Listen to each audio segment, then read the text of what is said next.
جی، ماشاء اللہ آپ نے بالکل جو ایک سائنٹیفک طریقہ ہے، میں یہ پازیٹیو سائیکالوجی میں ہوپ پورا ایک ٹاپک ہے۔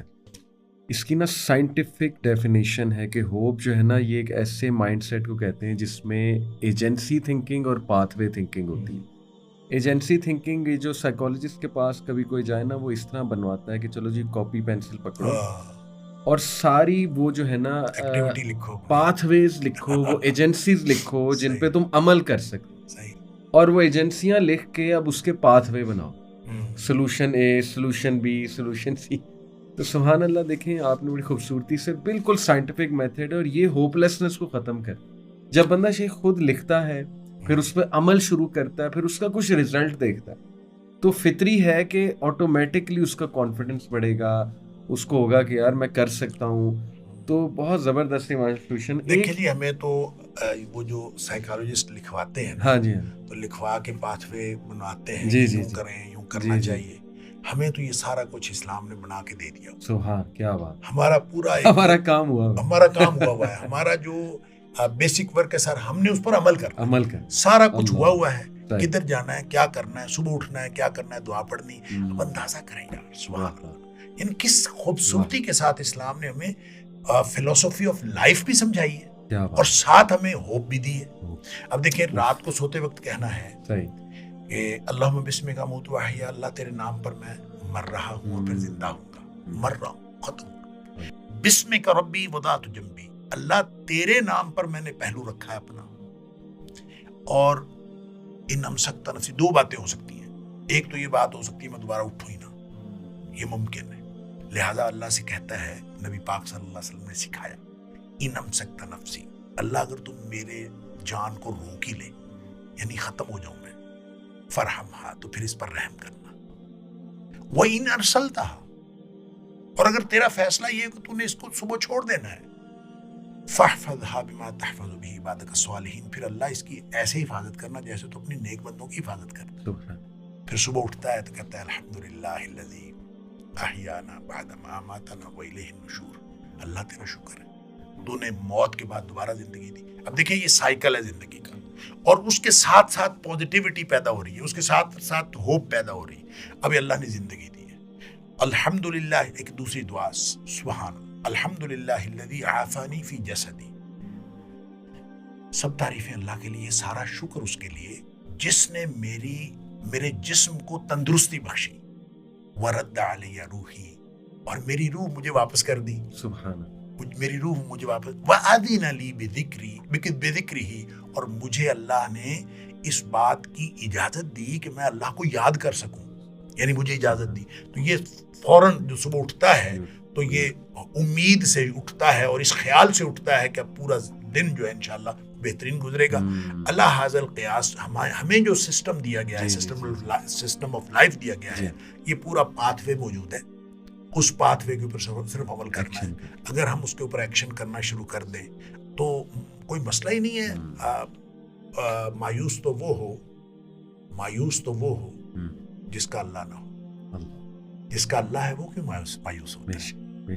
اس لیے اللہ نے قرآن میں فرمایا، جب موسیٰ حضرت یوسف علیہ السلام کے بھائی جا رہے تھے ان کو حضرت یعقوب علیہ السلام نے کہا تھا کہ تم نے اللہ، مایوسی تھی ہر طرف، گھر میں پیسے ختم ہو گئے، غلہ کیسے لیں گے، یوسف علیہ السلام پہلے کے گئے ہوئے ہیں، بنیامین بھی پکڑا گیا، حالات اتنے خراب ہیں، اب جمع پونجی بھی ختم ہو گئی، اب وہ کہتے ہیں کیسے غلہ لائیں گے، کیا کریں گے؟ تو یعقوب علیہ السلام نے فرمایا لا تیأسوا من روح اللہ، تم نے اللہ کی رحمت سے مایوس نہیں ہونا، اس لیے کہ اللہ کی رحمت سے وہ مایوس ہوتے ہیں جو کافر ہوتے ہیں، ہم چونکہ مومن ہیں لہذا اللہ کی رحمت سے مایوس نہیں ہونا۔ یوسف بھی واپس مل گئے، بنیامین بھی واپس مل گئے، غلہ بھی مل گیا، بادشاہت بھی مل گئی، سارے حالات ہی بہترین ہو گئے۔ اور یہ اگر انسان یہ سمجھے کہ میرا اللہ ہے۔ اچھا، ایک بات میں یہاں پہ ضرور کرنا چاہتا ہوں، میرا خیال ہے وقت بھی ہمارا آخر پہ پہنچ گیا۔ دیکھیں یہ جو مایوسی ہے نا اور اللہ پر توکل ہے، جو اللہ نے مومن کو ٹولز دی ہیں نا مایوسی کو ختم کرنے کے لیے، اس میں سب سے بڑا ٹول توکل ہے، صحیح، اللہ پر بھروسہ، صحیح۔ اور جو اللہ پر بھروسہ کرتا ہے، اللہ نے سورۃ طلاق میں فرمایا کہ جو اللہ پر بھروسہ کرتا فَهُوَ حَسْبُهُ، اللہ اس کو کافی ہو جاتا ہے۔ یعنی وَمَن يَتَوَكَّلَ اللَّهَ فَهُوَ حَسْبُهُ، جو اللہ پر بھروسہ کرتا ہے اللہ اس کو کافی ہو جاتا ہے۔ اچھا مسئلہ کیا ہے، ہم اللہ پر بھروسہ نہیں کرتے، یا کرتے ہیں تو جزوی کرتے ہیں۔ ہوتا کیا ہے کہ ہمارے پاس اسباب ہیں، ہم اسباب پر یہ کر لوں گا، میں یہ کر لوں گا، میں یہ کر لوں گا۔ بعض اوقات پھر بعض اسباب جو ہیں ورک نہیں کرتے، جو ورک نہیں کرتے تو ہم ان سے مایوس ہوتے ہیں۔ مایوس ہو کے تھوڑی سی توجہ اللہ کی طرف جاتی ہے کہ اللہ یہ کر دے گا، اللہ یہ کر دے گا۔ اچھا کچھ بھروسہ اسباب پر، کچھ اللہ پر۔ ایسے جزوی بھروسے والے کو جو اللہ ہے نا وہ کافی نہیں ہوتا، اللہ پسند ہی نہیں کرتا اس کو جو جزوی بھروسہ رکھتا ہے۔ جو اسباب استعمال کرتے ہوئے بھی پورا بھروسہ مسبب الاسباب پر رکھے، وہی اسی کو اللہ تعالیٰ کافی ہوتا ہے اور اسی کو اللہ تعالیٰ کی مدد حاصل ہوتی ہے۔ مثلاً اگر انسان کو اللہ پر بھروسہ کرنا ہے نا، کامل بھروسہ، تو کامل بھروسے کے لیے دنیا کے اسباب سے کامل مایوسی ضروری ہے۔ یہ مکمل مایوسی ہوگی تو اللہ پر مکمل بھروسہ ہوگا۔ اگر دنیا میں کسی سبب پر ذرا بھی بھروسہ ہو تو وہ اللہ پر بھروسے میں کمی رہتی ہے۔ جب اللہ پر بھروسے میں کمی رہتی ہے تو پھر اس کے وہ رزلٹس نہیں آتے۔ اب دنیا کے اسباب، آپ کے پاس اسباب ہوں یا نہ ہوں، آپ یہ سمجھیں کہ میرے پاس پیسے ہیں، میرے پاس جو کچھ بھی ہے، یہ ورک نہیں کر سکتا جب تک اللہ نہ چاہے۔ لہذا بھروسہ، اللہ تعالیٰ نے جہاں کہیں قرآن میں فرمایا نا توکل کرو، اللہ پر بھروسہ کرو، یہ نہیں فرمایا والمؤمنون یتوکلون علی اللہ، یہ نہیں فرمایا وعلی اللہ فلیتوکل المؤمنون۔ ہمیشہ یہ زور دے کے کہا ہے، اور اس کا مطلب یہ ہے کہ یہ نہیں ہے کہ مومن اللہ پر بھروسہ کرتے ہیں، اس کا ترجمہ یہ ہے اللہ ہی پر مومن بھروسہ کرتے ہیں، یعنی کسی اور چیز پر نہیں کرتے۔ مومن اگر ہے تو صرف بھروسہ اللہ پر، اسباب ساتھ ہیں لیکن اس کا۔ اچھا اس کی میں پریکٹیکل جو ڈیمونسٹریشن، میں اور آپ، ہم سب اس کو پڑتال کر سکتے ہیں، چیک کر سکتے ہیں کہ ہمارا بھروسہ اللہ پر ہے کہ نہیں۔ پریشانی آئی، پریشانی ہر شخص کو آتی، کوئی ایمرجنسی ہوئی، پریشانی کے بعد جو سب سے پہلا خیال آپ کو آتا ہے نا، اس پر آپ کو بھروسہ ہے۔ پریشانی ہوئی نا تو آپ کو پہلا خیال کس کا آتا ہے؟ بالکل ٹھیک۔ اگر پہلا خیال اللہ کا آتا ہے تو اس کا مطلب آپ کا بھروسہ اللہ پر ہے۔ اگر پہلا خیال یہ آتا ہے کہ میرے پاس بینک میں پیسے پڑے ہیں، میں کر لیتا ہوں، یا میرا فلاں MN واقف ہے، یا فلاں میرا چچا، میرا رشتہ دار وہ بیوروکریٹ ہے، میں اس سے بات کر لوں گا، میں اس سے کر لوں گا، میں جتنے بھی دنیا کے اسباب و وسائل ہو سکتے ہیں، اگر پہلا خیال ان کا آتا ہے اٹ مینس کہ آپ کا بھروسہ اللہ پر کامل نہیں ہے۔ پہلا خیال اللہ کا آئے، چاہے آپ کے سارے اسباب آپ کے پاس موجود ہیں، پہلا خیال اللہ کا آئے تو اس کا مطلب یہ ہے کہ آپ کا بھروسہ اللہ پر ہے۔ اور اللہ پر آپ بھروسہ رکھیں، توکل نا امیدی کی جڑیں کاٹ کے رکھ دیتا ہے، اور نا امیدی نام کی کوئی چیز باقی نہیں بچتی اگر آپ اللہ پر توکل کریں۔ بہت خوبصورت شیخ، آخری سوال بس چاہتے جاتے کہ یہ جو دعائیں ہیں ڈپریشن کی، اللہم انی عبدک وابن عبدک وابن امتک ناصیتی بیدک، اسی طرح اللہم انی اعوذ بک من الہم والحزن والعجز والکسل، پھر یہ اللہ ربی لا اشرک بہ شیئا، یہ ساری دعائیں شیخ، ان میں کیا ایسا اسپیشل ہے کہ ڈپریشن میں اس میں اللہ کے ایٹریبیوٹس ایسے ہیں؟ صرف اللہ سے کنیکشن ہے۔ جب آپ اپنے آپ کو اللہ کے ساتھ کنیکٹ کرتے ہیں، بس یہ کنیکٹیوٹی ہے۔ آپ نے دعائیں بتائیں، اس میں ایک دعا کا اضافہ کرتا ہوں۔ ایک دعا ہے نبی کریم صلی اللہ علیہ وسلم نے پریشانی اور غم میں بتائی، لا الہ الا اللہ العظیم الحلیم، لا الہ الا اللہ رب العرش العظیم، لا الہ الا اللہ رب السماوات رب العرض رب العرش الکریم۔ اب یہ جو دعا ہے اس میں مانگا کیا ہے؟ طلب تو ہے ہی نہیں، صرف اور صرف ریکگنیشن ہے سبحان اور معرفت ہے اللہ کی کہ اللہ تیرے علاوہ کوئی نہیں ہے، تو ہی عرش عظیم کا رب ہے، تو ہی زمین و آسمان کا رب ہے۔ جو ہی انسان یہ ریکگنائز کرتا ہے اور شعوری طور پر ریکگنائز کرتا ہے تو گویا کنیکٹیوٹی جس کی کمی تھی وہ کنیکٹ ہو گیا، اور جب کنیکٹ ہو گیا تو انشاءاللہ مسئلہ حل ہو گیا۔ شیخ یہ جو لوگ کہتے ہیں کہ نہیں یہ ماڈرن لائف میں بندہ مایوس ہی رہے گا تو آؤٹ اسکرٹس پہ چلے جاؤ اپنی سمپل، آپ کو کیا لگتا ہے وہ دور آ گیا ہے؟ دیکھیں بات اصل میں یہ ہے کہ جب دجال نکل آئے گا اور دجال ظاہر ہو جائے گا، اس کے بارے میں تو نبی کریم صلی اللہ علیہ وسلم نے واضح طور پر فرمایا کہ آپ اس سے دور جائیں، اس کی طرف جانے کی بجائے اس سے دور جائیں۔ لیکن جو اس سے پہلے زندگی ہے، اس زندگی میں پہاڑوں کی طرف نکل جانا یا غاروں میں جا کے زندگی گزارنا یا الگ، جی اس ایسے مومن کو پسند نہیں کیا گیا جو معاشرہ چھوڑ کے کہیں اور نکل جاتا ہے. اصل میں ہم امتحان کے لیے پیدا ہوئے ہیں اور امتحان کمرہ امتحان میں ہی ہونا ہے. اگر آپ کمرہ امتحان ہی چھوڑ دیں تو وہ امتحان کیسا؟ اس لیے نبی پاک صلی اللہ علیہ وسلم کا فرمان ہے المومن، یعنی دو مومنوں کا تقابل کیا ہے. المومن الذی یخالط الناس، وہ مومن جو لوگوں کے اندر رہتا ہے، لوگوں میں رہتا ہے. وَيَصْبِرُ عَلَىٰ أَذَاهُمْ، اور ان کی طرف سے جو اس کو مصیبتیں تکلیفیں اس کو تلخی ترشی ملتی ہے اس پر وہ صبر کرتا ہے. خیر من المومن الذی لا یخالط الناس ولا یصبر علی اذاہم، وہ اس مومن سے کہیں بہتر ہے جو لوگوں کے ساتھ انٹریکٹ کرتا ہی نہیں ہے اور اس کو اذیتیں ملتی نہیں ہیں اور وہ الگ بیٹھا ہے. تو اصل مومن وہی ہے، اور اصل ہمارا امتحان بھی یہی ہے. ہمیں اللہ نے بھیجا بھی امتحان کے لیے. امتحان مختلف حالات میں مختلف ہوتا چلا جاتا ہے، اور جہاں امتحان مشکل ہو جائے نا، یہ قانون ہے شریعت کا، جہاں امتحان مشکل ہو جائے وہاں اجر بڑھ جاتا ہے. سبحان، یعنی جتنا امتحان مشکل ہوتا چلا جائے، یعنی آج کے دور میں آپ اگر کہیں کہ جتنے بھی ماڈرن لائف ہے اس نے امتحان ہمارا مشکل کر دیا ہے، تو جب ہم مشکل میں ہیں تو اتنا زیادہ صبر کرنا پڑتا ہے. تو جب اتنا زیادہ صبر کرنا پڑتا ہے تو اتنا زیادہ اجر ملتا ہے. ایک حدیث میرے ذہن میں آئی کہ نبی کریم صلی اللہ علیہ وسلم نے صحابہ کرام بیٹھے تھے اور نبی کریم صلی اللہ علیہ وسلم نے فرمایا ان من ورائکم ایام الصبر، اے میرے صحابہ تمہارے بعد ایک دور آنے والا ہے جو ہے ہی ڈٹنے کا دور، صبر کا دور. صبر کا معنی میں کرتا ہوں ڈٹنا. اصل میں صبر جب ہم اس کا لفظی معنی ہوتا ہے روکنا، اس چیز سے اپنے آپ کو، اس فطری رد عمل سے اپنے آپ کو روک لینا. اللہ اس کے رسول صلی اللہ علیہ وسلم کے حکم کی وجہ سے جو کسی بھی سچویشن میں فطری طور پر رد عمل پیدا ہوتا ہے اس کو صبر کہتے ہیں. یعنی خوشی کے موقع پر آپ کو جو دل چاہ رہا ہے اس کو حدود میں رکھنا صبر ہے. غم کے موقع پر جو آپ کو کیفیتیں ہو رہی ہیں اور حدود سے باہر نکلنے کو چاہ رہی اس کو اپنے اندر رکھنا یہ صبر ہے. حتیٰ کہ جب آپ کسی سے فوجیں آپس میں ٹکرا رہی ہیں تو بھاگ جانے کو دل کرتا ہے، طاقتور فوج کو دیکھ کر رک جانا، ٹکرا جانا صبر ہے ہر طرح. لہٰذا جب مشکلات بڑھ جائیں تو وہ مشکلات بڑھ جانے کا دور اصل میں صبر کے مواقع کا دور ہے. اس لیے آپ نے فرمایا ان من ورائکم ایام الصبر، کہ میرے بعد تمہارے بعد ایک دور آنے والا ہے جو صبر کا دور ہے، ڈٹ جانے والا. ساتھ آپ نے فرمایا صبر ہوگا بڑا مشکل. کتنا مشکل؟ آپ فرمایا کقبض علی الجمر، جیسے آگ کا انگارہ ہاتھ میں پکڑنا مشکل ہے. یعنی ہاتھ میں آگ کا انگارہ ہو تو آدمی کو چین آتا ہے بھلا. فرمایا اتنا مشکل ہوگا اس دور میں صبر کرنا. اور صبر سے مراد کیا ہے اسی حدیث کے اگلے الفاظ واضح کرتے ہیں. آپ نے فرمایا للعامل فیہن، اس دور میں جو عمل کرے گا، اس کا مطلب ہے نیکی پر عمل کرنے والا، دین پر عمل کرنے والا، یہی صبر کرنے والا ہے.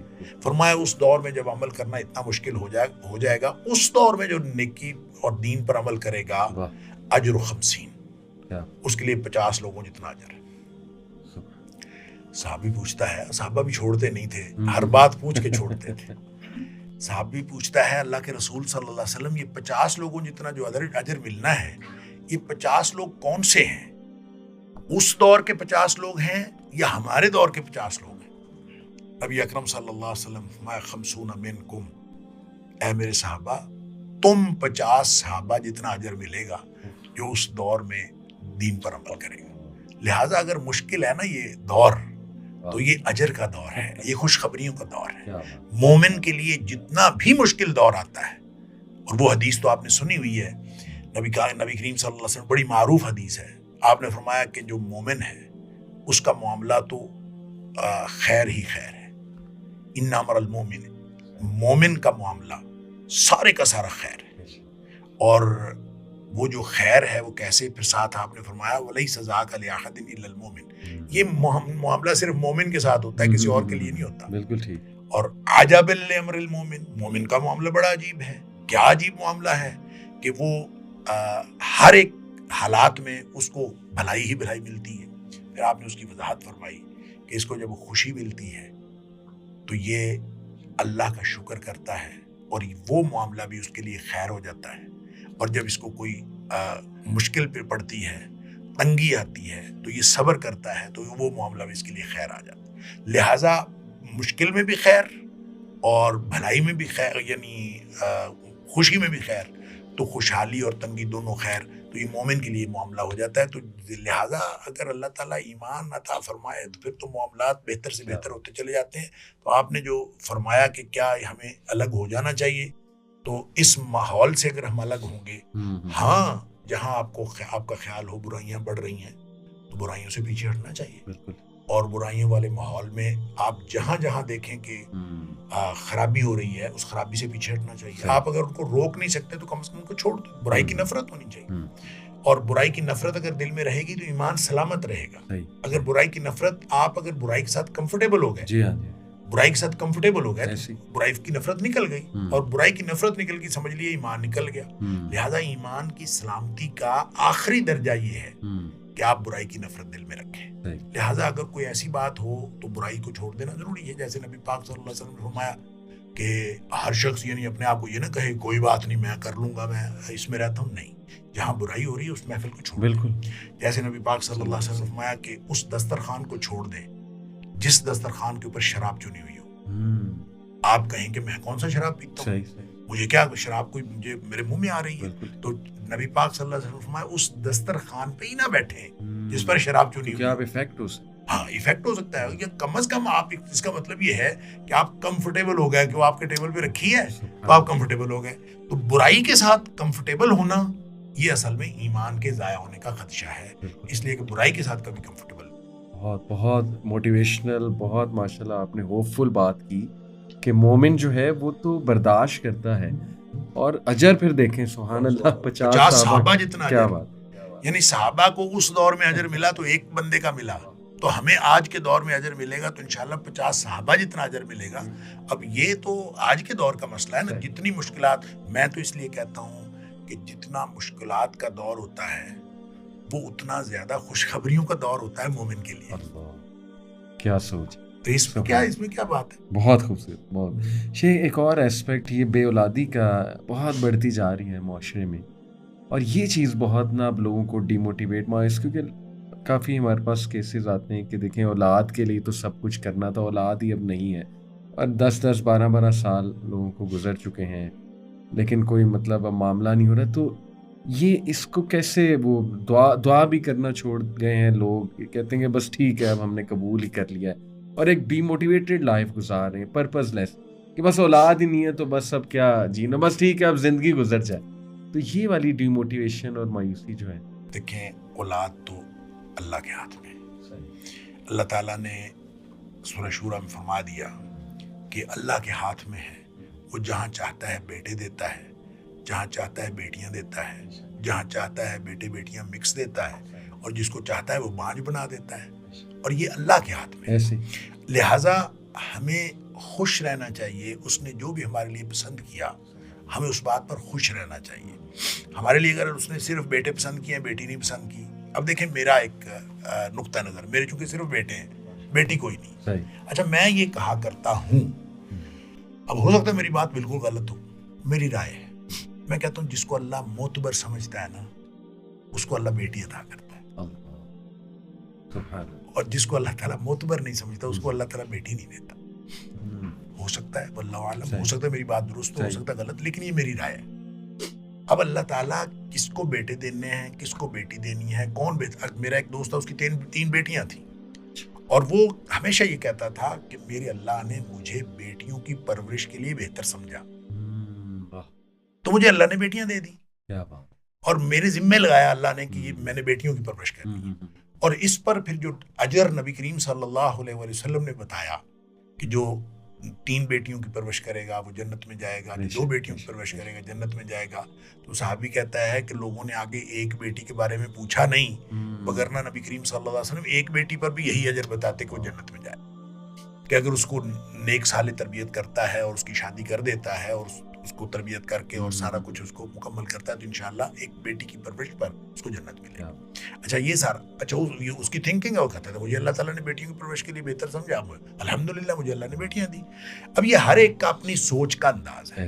اب اگر سوچنا شروع کر دے کہ مجھے اگر اللہ نے بیٹا بیٹی کچھ بھی نہیں دیا تو آپ یہ سمجھیں کہ اللہ نے مجھے جس قابل سمجھا اللہ نے مجھے نہیں بیٹا بیٹی دی, کوئی بات نہیں. ایک بات. دوسری بات کہ اللہ سے مانگنا منع نہیں ہے, اللہ سے دعا کی جا سکتی ہے. اور ہمیں تو قرآن نے بڑا واضح بتایا کہ ابراہیم نے بھی اللہ سے مانگا, زکریا علیہ السلام نے اللہ سے مانگا, اور جب مانگا تو اچھا مانگا تو کیسے پتا چلا؟ اب نبی تھے حضرت زکریا علیہ السلام, لیکن کیسے خیال آیا کہ میں مانگ لوں؟ حضرت مریم کے پاس بے موسم پھل دیکھ, یعنی خالو تھے حضرت مریم کے حضرت زکریا علیہ السلام, تو وہ حجرہ تھا, اس کا ایک ہی دروازہ تھا, اس کی چابی ان کے پاس ہوتی تھی اور کوئی دروازہ نہیں تھا, اور آ کے دیکھتے تو بے موسم پھل ان کے پاس ہوتے. انا لکی ہادہ, مریم یہ کہاں سے آتا ہے؟ انہوں نے کہا اللہ کی طرف سے آتا ہے. سوچا کہ یہ جو بے موسم پھل اس کو دے سکتا ہے اللہ, تو وہ مجھے بڑھاپے میں اولاد بھی دے سکتا ہے, تو مانگ لیا اللہ سے.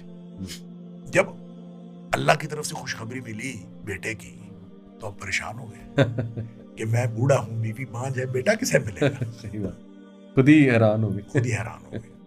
اچھا یہی حال حضرت ابراہیم علیہ السلام کی بیوی کے ساتھ ہوا.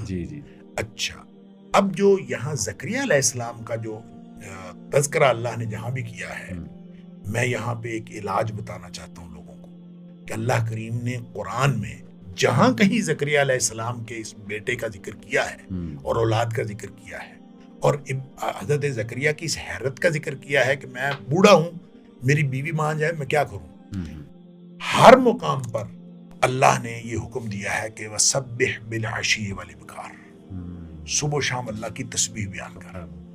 اور اس سے جو ہے مفسرین نے یہ نقطہ نکالا ہے, اور میں یہ سمجھتا ہوں یہ قرآن کا بیان ہے اور یہ بالکل درست ہے, کہ جہاں بے اولادی ہے نا, ان کو صبح و شام ایسے اذکار کرنے چاہیے جس میں تسبیح ہے. سبحان اللہ کہیں, سبحان اللہ و بحمدہ کہیں, سبحان اللہ و بحمدہ سبحان اللہ العظیم کہیں, سبحان اللہ و بحمدہ عدد خلقہ و رضا نفسہ و زنۃ عرشہ و مداد کلماتہ. یہ جو جتنے اذکار ہیں جو سبحان سے شروع ہوتے ہیں, جس میں سبحان ہے, جس میں اللہ کی تسبیح ہے, تو وہ کریں تو یہ انشاءاللہ بے اولادی کا علاج ہے. میاں بیوی دونوں اگر تسبیح کریں تو انشاءاللہ یہ بے اولادی کا علاج ہے. صبح و شام کریں. تو میں نے اس پہ جو ہے نا 6-7 چیزیں بنائی ہوئی ہیں, اور مجھے تو کوئی بے اولاد جوڑا کہتا ہے کہ اولاد نہیں ہوتی, میں ان کو یہ دیتا ہوں. میں کہتا ہوں کہ آپ یہ 6-7 چیزیں ہیں, یہ پڑھا کرو اور صبح و شام اس کا ذکر کیا کرو, اور یہ قرآنی علاج ہے بے اولادی کا. کہ آپ تسبیح کریں گے تو انشاءاللہ وہ نقص دور ہو جائے گا اور اللہ تعالیٰ اولاد دے دے گا. اچھا یہ تو ہے ایک بات جو اس کی روحانی سائیڈ ہے, یا اس کو جو ہم شرعی طور پر دیکھتے ہیں. لیکن جو دوسرا اس کا حصہ ہے نا, جو اس کو ہم فزیکلی دیکھیں, تو ہمارے جو حالات ہیں نا آج کل, ساری نسل وہ فاسٹ فوڈ پہ اور جنک فوڈ پہ چل رہی ہے. اور جنک فوڈ جو ہے اصل میں ہماری صلاحیتوں کو ختم کر رہی ہے, چاہے وہ لڑکے ہوں چاہے لڑکیاں ہوں. اور اس نے جنک فوڈ نے ہمارے بچے بچیوں کو ان کے اندر یہ صلاحیت ختم کر دی ہے, یا قریب الاختتام ہے. اس لیے جو ہے بے اولادی بڑھتی جا رہی ہے. اور اگر بچے جو ہیں دیکھیں, صرف اور جو خوراک بہتر کرنا, اور خوراک بالکل سادہ اور غذائیت والی خوراک لینا. گھر کے اندر روٹی سالن پکتا تھا ہمارے بچپنے میں, تو وہی سب لوگ کھاتے تھے. اور جس کو سالن اچھا نہیں لگتا تھا تو وہ لسی میں مرچیں ڈال کے کھا لیتا تھا. مطلب اس علاوہ آپشن کوئی نہیں. اور میکسیمم جو عیاشی ہوتی تھی وہ یہ ہوتی تھی کہ عصر کے وقت جو ہے وہ دانے بنوا لیے جاتے تھے کڑھائی سے, اور وہ کبھی مکئی کے دانے, کبھی چنے کے دانے, کبھی چاول اس کے ساتھ شامل کر دیے, اور یہ دانے بنوا کے ہر چیز میں غذائیت, ہر چیز غذائیت والی. تو آپ اگر روٹی کھائیں گے, جو بھی چیز گھر میں پکی ہے وہ کھائیں, خالص غذا کھائیں. اور اگر بچے اپنی غذا کا اہتمام کریں, اور خاص طور پہ جو نوجوان ابھی جوانی کی کے جو دہلیز پر ہیں, تھریش ہولڈ پر ہیں, ان کو چاہیے کہ وہ اپنی غذا بہتر کریں. اور بچپنے سے بھی ماں باپ کو چاہیے کہ ان کو جو ہے نا یہ جنک فوڈ سے منع کرنا چاہیے، تو بہت کم کریں اس کو، اور غذائیت پہ جو لوگ اپنا اہتمام کریں گے تو میرا خیال ہے انشاءاللہ ایک دوسرا فزیکل ایکٹیویٹی ختم ہوتی جا رہی ہے، اور ہر چیز جو ہے، گاڑیاں آ گئی ہیں، گھر کے اندر گراج سے گاڑی میں بیٹھتے ہیں اور گاڑی اسکول چھوڑ آتی ہے، گاڑی کالج چھوڑ آتی ہے، گاڑی پہ جاتے ہیں، یا پھر بچے جوان ہوتے ہیں موٹر سائیکل زیادہ اور اس کے علاوہ یعنی فزیکل ایکٹیویٹی ختم ہوتی جاتی ہے۔ یہ دونوں باتیں ہیں جس نے بے اولادی کو زیادہ کی۔